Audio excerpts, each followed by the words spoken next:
News 24। লালগোলার Lakshminarayan মন্দিরে চুরি, 24 ঘন্টার মধ্যে ধরা পড়ল অভিযুক্ত। লালগোলার প্রাচীন লক্ষ্মীনারায়ণ মন্দিরে চুরির ঘটনায় তীব্র চাঞ্চল্য সৃষ্টি হয়েছে। সোমবার রাতে কোনো এক সময় দুষ্কৃতীরা মন্দিরের মূল গেটের দুটি তালা ভেঙে ভেতরে ঢুকে দানবাক্স থেকে টাকা পয়সা লুট করে পালিয়ে যায়।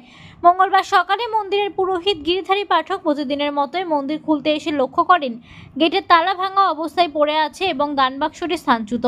খোলার পর দেখা যায় দানবাক্সে থাকা সমস্ত অর্থ চুরি হয়ে গেছে। কেবল কয়েকটি 1 টাকার কয়েন বাক্সের মধ্যে পড়ে থাকতে দেখা যায়।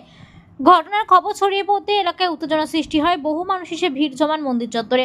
মন্দির কমিটির সদস্য স্বপন কুমার রায়চৌধুরী বলেন, মন্দিরটি লালগোলা থানার একেবারে কাছেই, তবুও এই ধরনের চুরি হওয়াটা খুব দুর্ভাগ্যজনক।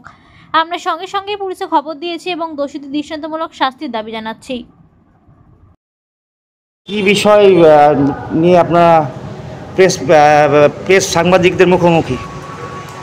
অত্যন্ত আনন্দের সঙ্গে জানাচ্ছি, গতকাল লালগোলা লক্ষ্মীনারায়ণ মন্দিরে রাত্রি 1টার পরে যে ভয়াবহ চুরির ঘটনা, যেটা দানবাক্স পাত্র ভেঙে টাকা পয়সা নিয়ে চলে গেছে, তার 12 ঘন্টার মধ্যেই আমরা দেখলাম মহকুমা শাসক, মহকুমা পুলিশ আধিকারিক, সার্কেল ইন্সপেক্টর এবং লালগোলা থানার সমস্ত অফিসার এবং সমস্ত কর্মচারীদের অক্লান্ত পরিশ্রমে 12 ঘন্টার মধ্যে চোরকে ধরতে সক্ষম হয়েছে। এবং আমাদেরকে কালকে থানা থেকে ডেকে পাঠানো হয়। তারপর আমরা থানার সিআইয়ের কাছ থেকে আমরা জানতে পারি যে চুরি করেছে তাকে সে নাকি একজন মাতাল এবং সেই হিরোইন খায়, তাকে পুনর্বাসনের জন্য পাঠানো হয়েছে এবং আমাদেরকে বলেছে যে সকালবেলায় গিয়ে সমস্ত যে টাকা উদ্ধার হয়েছে সে টাকাটা নিয়ে আসবে।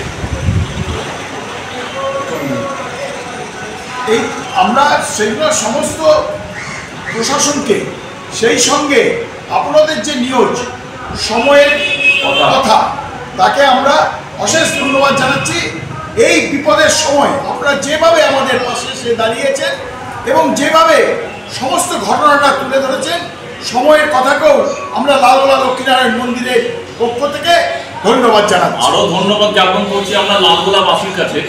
আমরা দেখলাম যে হিন্দু মুসলিম নির্বিশেষে প্রত্যেক মানুষ এই কথাটা শোনার পর আমাদের পাশে দাঁড়িয়েছে যে তোমরা আসামিকে ধরো এবং ধরে উপযুক্ত সাজা দাও। এটা আজকে বিশাল, আমরা লালগোলাবাসী হিসাবে বিশাল গর্ববোধ করছি। আচ্ছা, আপনার নাম পরিচয়? আমার নাম তাপস কুমার সরকার, লালগোলা মুর্শিদাবাদ। আমি একজন মন্দিরের সদস্য।